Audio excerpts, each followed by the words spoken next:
Welcome to From Betrayal to Breakthrough. I'm Dr. Debbie Silber, and today's guest is J.D. Covert. And J.D. is a retired Army officer's wife, a screenwriter, an author, and a survivor of the ultimate betrayal, childhood trauma resulting in D.I.D, dissociative identity disorder, or multiple personalities. In her story, she writes what characters actually experience when going through trauma, and has just written her first D.I.D character in a novel, Beyond the Secret Service, which she is developing into a TV series with her writing partner. She also writes a blog, gettingtoknowus.com, to alter stereotypical views of PTSD and D.I.D. So my next guest is going to talk about something that isn't normally discussed or understood. We're going to be talking about D.I.D, dissociative identity disorder, which can happen when we've been horribly betrayed by those we trusted when we were very young, our parents or our caretakers. It's a survival technique, and JD is going to tell us exactly what it is, why it happens, and how to move forward. Here's JD. Okay, so we are in for such a treat today. I have J.D. Covert with us, and we're going to be talking about D.I.D. And don't worry if you don't know what that is just yet. She's going to be explaining what it is. You know, betrayal absolutely harms us physically, mentally, emotionally, psychologically, spiritually.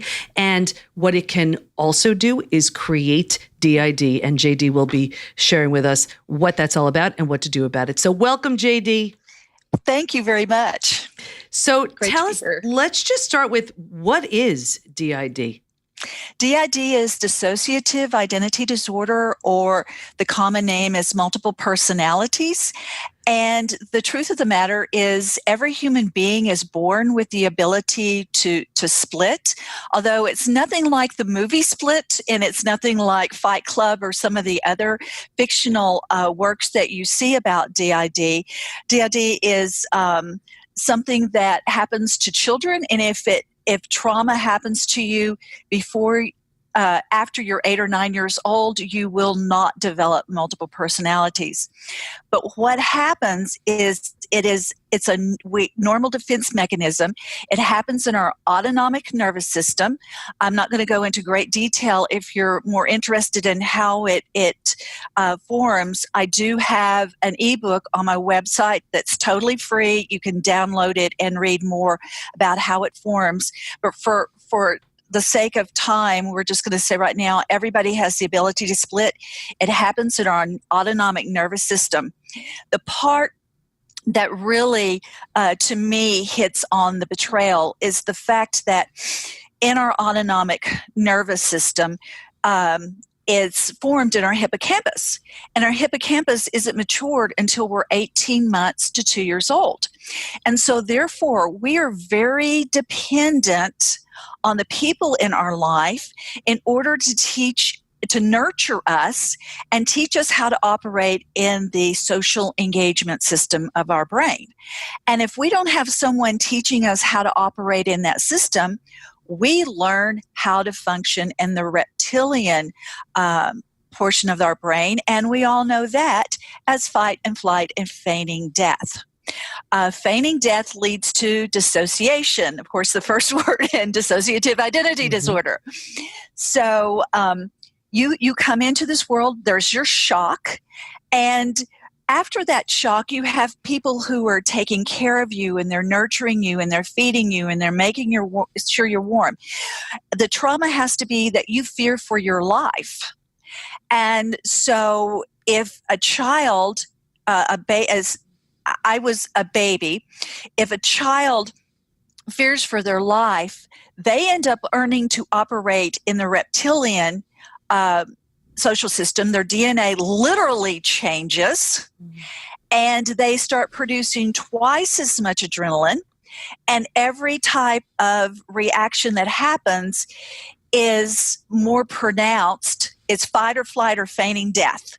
Whereas when you learn how to operate in a social engagement system, when something happens to you, you have the correct amount of stimuli. You have, it may be painful. It may hurt. We have to all go through the same steps. We may grieve. We may get anger. But with someone who has been traumatized as a child, especially when the hippocampus was developing, we look at everything that happens as something that's a 10. Nothing's a 5. Either things are 0s to 10, and everything in our life is a 0 or a 10. There is no middle ground.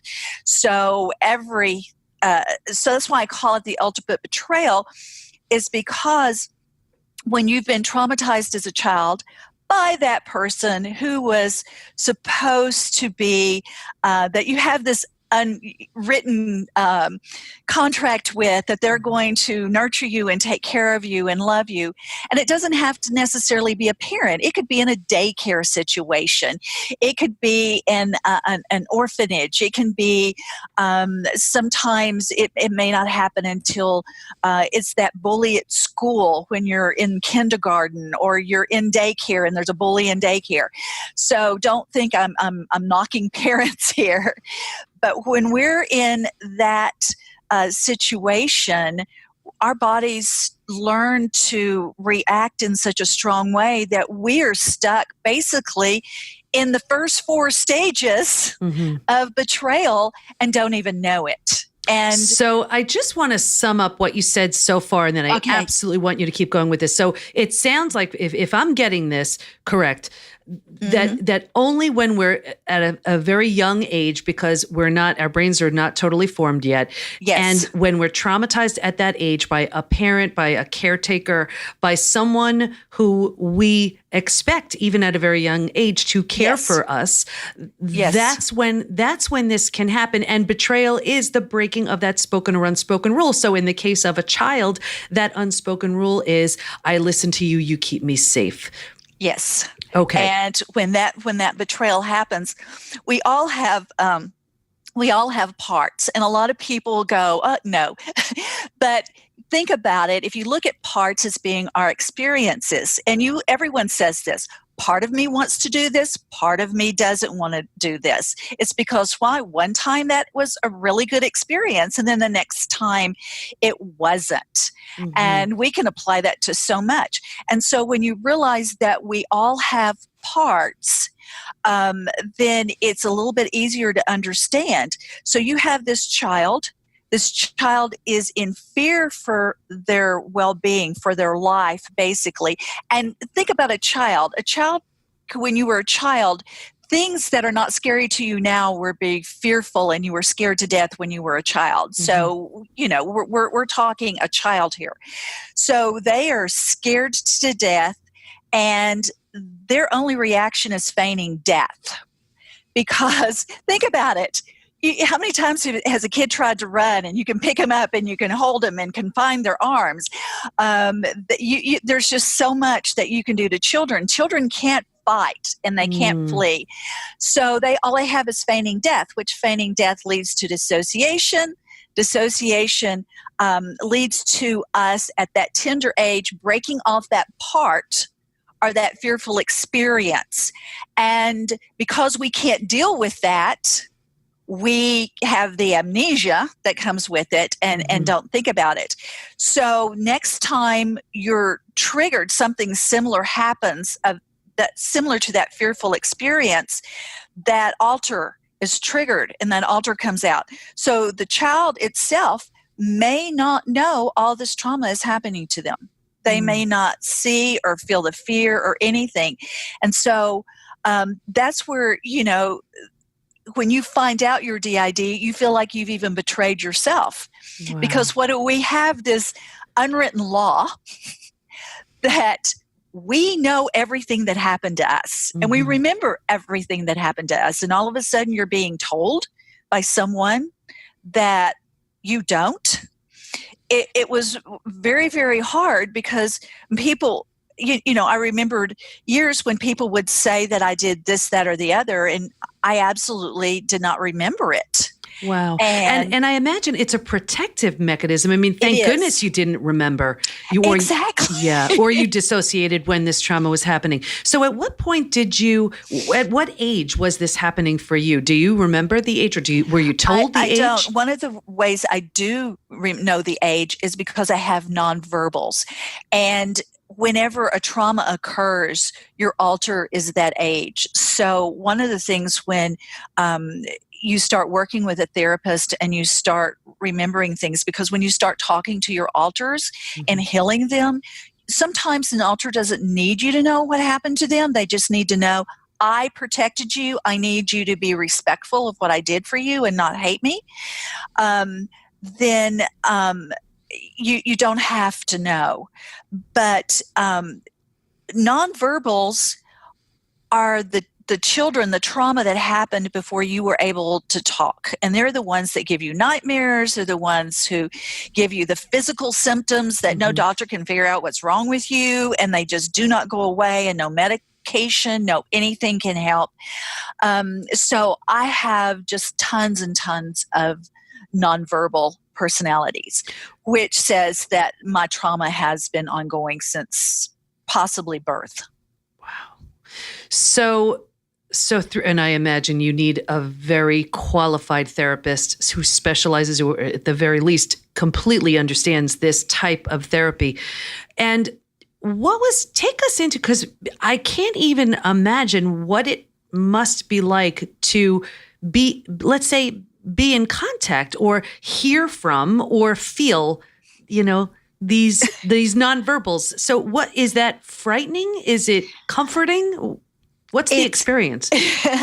It's in ways it's very angering. Like the majority of women, I have been raped, and I do remember it because I was older. And so, as you get older, you can handle a lot more than you could when you were younger. And so I very much, when I met my first personality, that's exactly what I felt. Because in that sensation, you have no control. Someone is taking over your body. You don't get a say, and they're totally doing whatever they want to do, and you're just watching. And it is just it's a shock. And you hate them with all your passion and being, just exactly like someone who's beating you up or raping you or whatever, and you have no control over it. I mean, this is how you feel about part of yourself. And so then when you start realizing, the first thing you feel is all of those things you feel when someone has betrayed you, you feel toward yourself. It's so incredibly difficult to explain. And because how could you do this to me? And it takes you realizing and actually learning and studying what D.I.D is, and to realize that this thing that happened to you is your survivor. And it's not because you're weak, it's because you are a survivor. And most of the time, it's also intellectual and creative children that form alters, because you have to live in la la land. You have to be creative. And that is one reason why you will create alters that may be animals. You will create alters who are the opposite gender. For one thing, you're just a baby. And a lot of times your protector is going to be whatever gender of the person who is abusing you. And that's so interesting, because you would think it would be the opposite, because you feel safer with someone unlike that person. But your protector is someone who's got to defeat the person who's abusing you. So you're going to be someone stronger, which means that you may become the other gender. So if it's your mom, you're going to be a really strong woman. If it's your father, you're going to be a really strong man. You will not become your abuser. This is a survival technique, which is different. Older children will start to become and emulate their abuser. Whereas in D.I.D, that's the last thing you want to do. You're going to be the person who wants to take you want to take that person down. Right. When you get older. You're the one that's going to be the one that does something to Sure. that abuser. But you're not ever going to become that abuser, and you're not going to emulate that abuser. In fact, the people with D.I.D are probably the least violent group of people on the planet. It's the people who are older who end up becoming the more violent, abusive as they grow up. Because how you've protected yourself is feigning death, is dissociating, which is a very nonviolent. Mm-hmm. So your go-to defense mechanism is nonviolent. So you tend to be more nonviolent.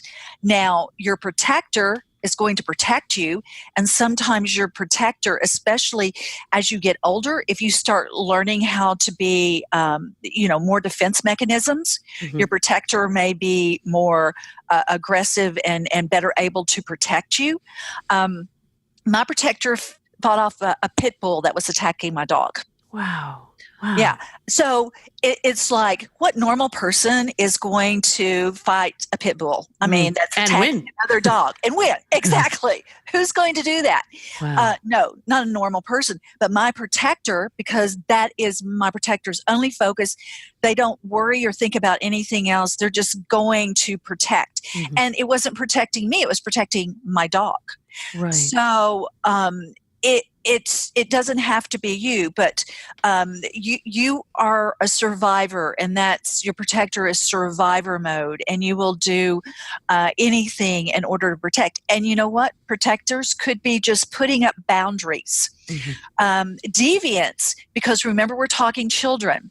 You're in a very, very straight-laced family, and your protector could just be the person who colors outside the lines. Mm-hmm. They're deviant, Mm-hmm. are not Right. your protector, but you're deviant. Mm-hmm. It doesn't mean that they're going to go out and be the great criminal. It just means, we're just going to go against.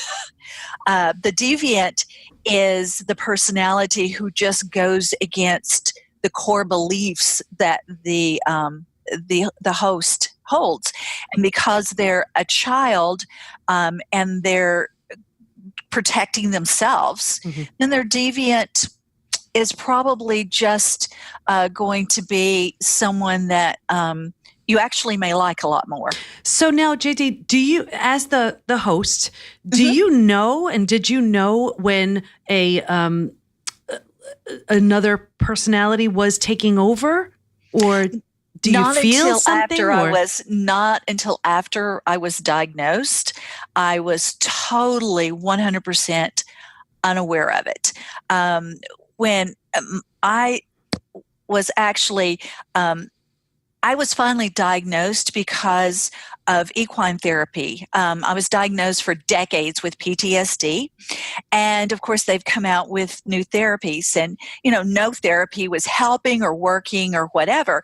And so when they start all these, EMDR, and we have equine therapy, so I'm going to all this brand new stuff. And so with the equine, you're in the office. If you could just explain that. I was just going to say, please explain it for everybody.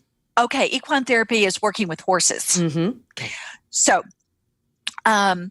so you're in the office, and the office is on a horse ranch. Mm-hmm. So you go to the office. You're in the office. You may walk to the corral, and then you're with the horses, and you may even have therapy outside. So you change your setting, and working with the horses is the horses will actually emulate your emotion. And it's to help people be able to read themselves. So you may not know what you're feeling, but the horse is going to reflect it. So your therapist teaches you how to look the horse in the face and know how you're feeling, and to be able to identify your emotions. And so yeah, I was a different person in every single setting. and had absolutely no idea that this was going on. And so what my therapist did, and she knew about a month before she told me, but she just, we call it G2 missions. In the military, it's called G2 missions. Mm-hmm. She was just on a G2 mission for an entire month of learning who my personalities were and how to trigger them. Then she sat me down and she made me change chairs in the office. And she goes, this scenario is going to was happening right now. How are you going to handle it? And I would tell her, and then she had to make me change chairs. And she goes, okay, now we're doing this. How are you going to handle it? And then after she did that, she goes, okay, I want you to talk to this person in this chair. And I thought that was really strange. And she goes, this person in this chair just did this. What are you going to tell them? And I'm going, and I realized I needed to tell them off. Mm-hmm. And I'm like, what's going on here? And she made me kept doing that. And I was going, this is really weird. And I just want to stop you. Yeah. And I just want to stop you there because I guess just the limited knowledge I have of this is, I guess, what I've read, what I've heard, how the different personalities have just, they're definitely, or they even have different names, all different kinds of, even physical characteristics. Yes. Can you talk a little bit about that? And was that something you experienced? Yes, I have. There were certain things that I thought growing up, like I'm ambidextrous. I'm not ambidextrous. I have right-handed and left-handed alters. Wow. So there were certain times, like I taught my children how to eat with chopsticks. I have a daughter who lives in Japan. She only eats with chopsticks. So I taught my children how to eat with chopsticks. Guess what I can't do now? Eat with chopsticks. And guess I'm fixing to get on a plane and go to Japan, and all my daughter has in her drawer are chopsticks. Mm-hmm. So I'm sitting here, and that's really funny to them because they're going, you're the one who taught us. Yeah. So it's like there are other things. I'm trying to think of some of the others, but they're just other things that I just always kind of assume these things. Oh, I have to balance. It's just really funny. If I do things with one hand for so long, I have to do them with the other hand, and I have to balance myself. Always had to feel like I was in balance. And I didn't know how to explain it to anybody else. I never heard anybody else do this thing, and they were going, I don't get that. But now that I know that I'm D.I.D, that is basically what I was doing, is keeping my alters happy so that the right-handed ones didn't feel they were being left out, or the left-handed ones didn't feel like they were, dominating the right-handed ones. Wow. And I remember even hearing about that you can have different symptoms or conditions or even diseases and eye color even, depending on which personality. Exactly. Now, I'm a little bit different in that I don't have different names, but I was so incredibly young. And after I found this out, I realized that growing up, I did have different names for different alters, but I was always put down and chastised whenever I wanted to use a different name. And so I ended up just, not creating those names. However, I did start, after I found out I was D.I.D, I did start creating names for nonverbals, so that when in therapy we would be able to identify who was who. Mm-hmm. And it was basically whatever script I was working on or whatever show I was binge watching. So it was just whatever name was on the top of my head, we would say, okay, this one's this one. But I've also found out I'm not the only multiple that doesn't have like unique names for everyone. Mm-hmm. But I know it's because I was so young, and that sort of thing was shut down really, really fast with me. And do you remember about how many multiples were there? I have a friend whose husband is the pastor of a historic little church. Mm-hmm. And I remember her taking me into that church and standing up and looking out. And I had to ask her, I said, what's the maximum this holds? And she said 125 is our maximum capacity. And I remember looking out there and seeing all my alters. Wow. So having nonverbals, being able to look out and seeing, then we know those are all signs that my trauma began at a very, very early age and was very, very consistent.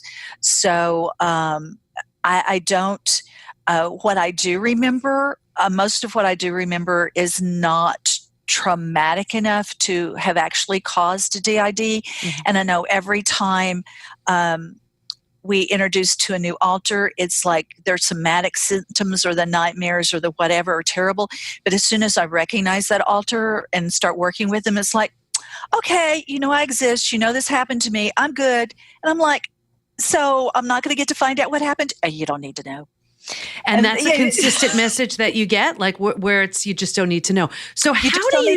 Yeah. So how do you start moving through that and making sense and meaning from it? So you have 125 alters. You created them as a means of protection, and now you're in therapy. You're learning about this. You're really seeing what's happening. What do you do? What do you do to move through that? It's very much a lot of what you talk about in your betrayal therapy and the 5 steps you go through. It's like you kind of go through that. You have the shock. It's like, no. It took me 6 weeks of arguing. I have a wonderful therapist. She lets me tell her what I think about her and how she's the one who's crazy and doesn't know what she's talking about. There is no way. And so she was really good, but there's that shock and then meeting them and having to deal with that.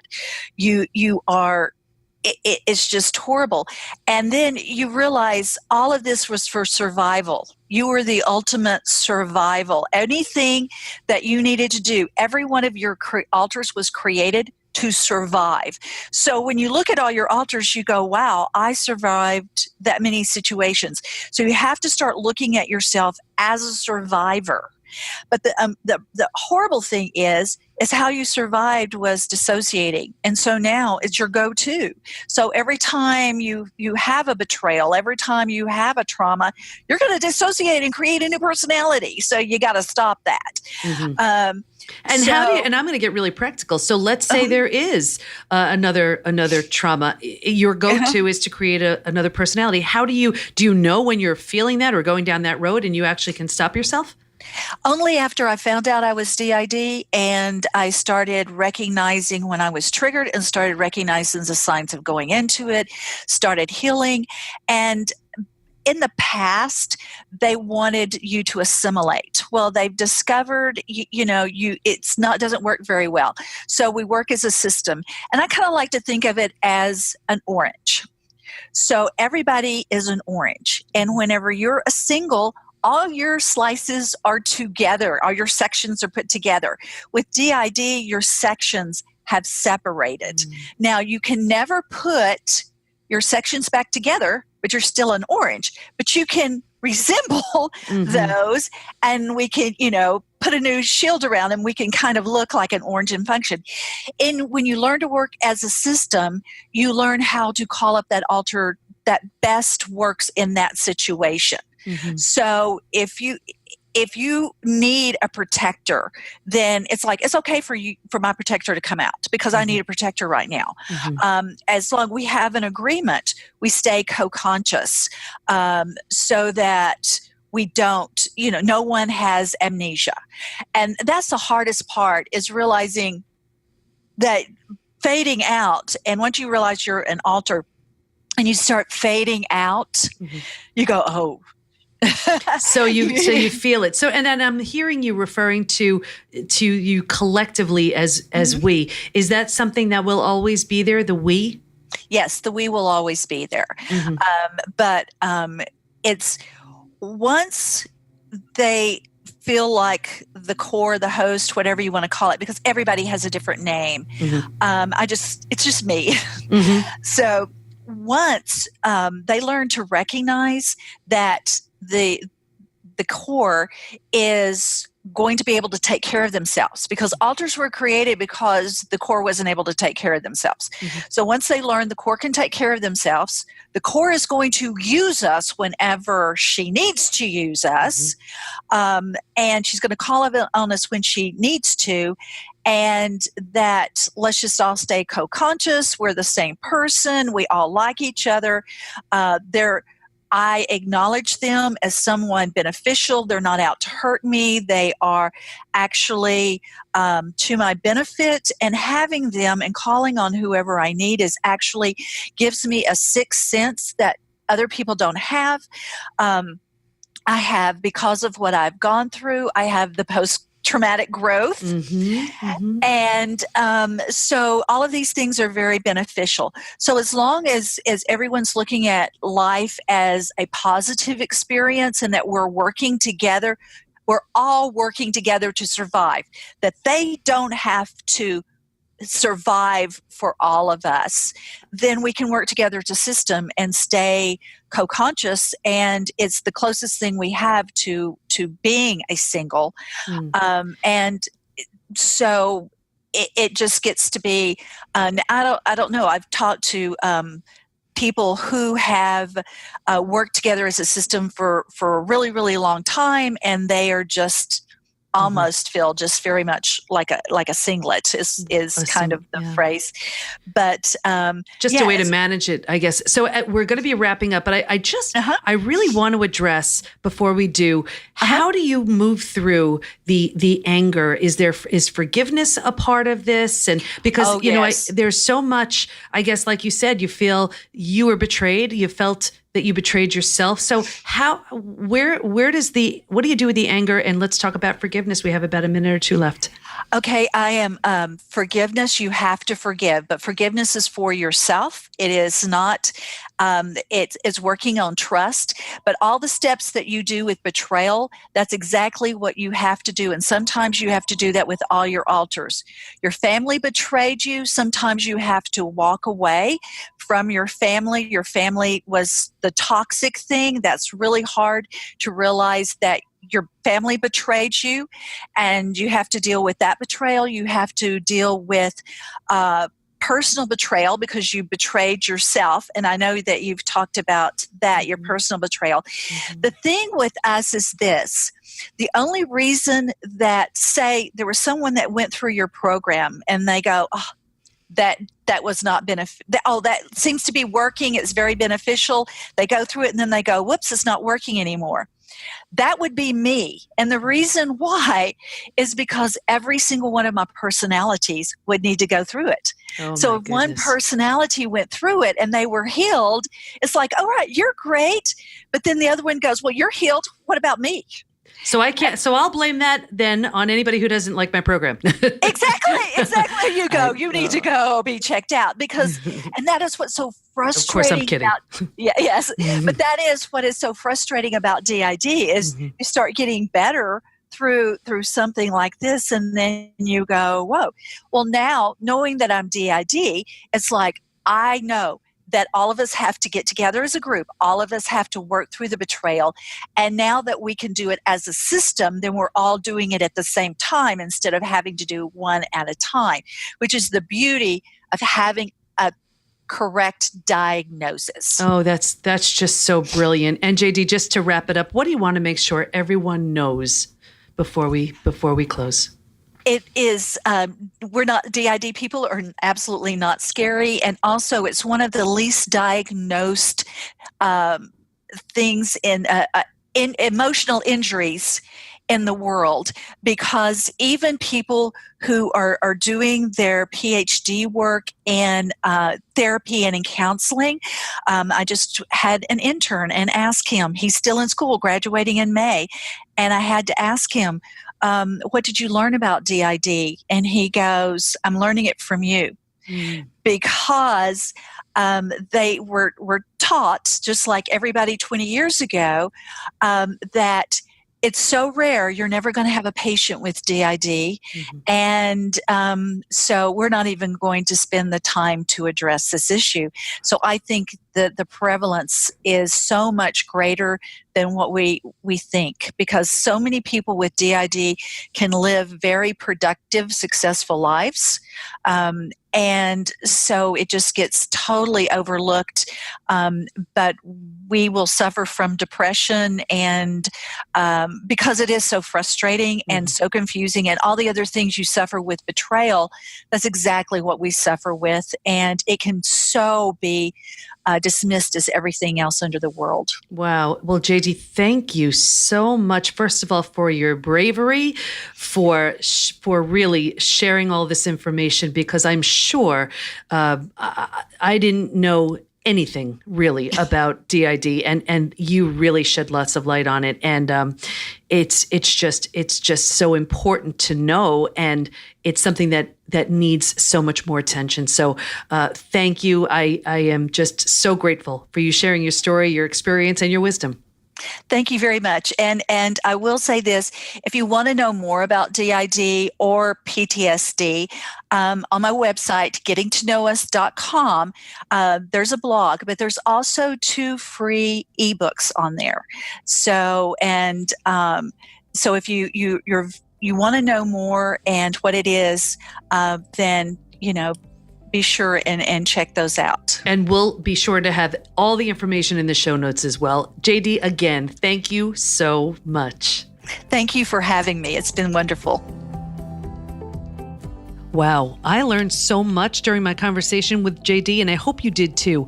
I just can't wrap my head around why anyone would ever hurt anyone. Of course, there's something very wrong with their thinking at that time, but the lasting impact of any betrayal, whether it's something you'd consider maybe smaller, like a friend telling your secret, or a large betrayal, like a parent or caretaker violating the very rules and the safety of those in their care, it can be so devastating and long-lasting. Please stay in touch with JD by visiting gettingtoknowus.com, and we'll have all of our information in the show notes at pbtinstitute.com/podcast. Here's my biggest takeaway. It's so easy to fear and judge what we don't understand. You never, and I mean never, fully know what's going on with someone. I mean, just look at JD. Here's this beautiful and kind woman healing from such trauma. My suggestion, give everyone some extra kindness. You just never know how much they may need it.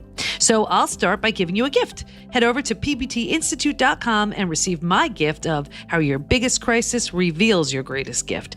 And let us support you. Go to Facebook and join our group, Women Hacking Betrayal, where we give information, tools, and support to help you move forward and heal once and for all. Can't wait to be with you next time. And here's to your breakthrough.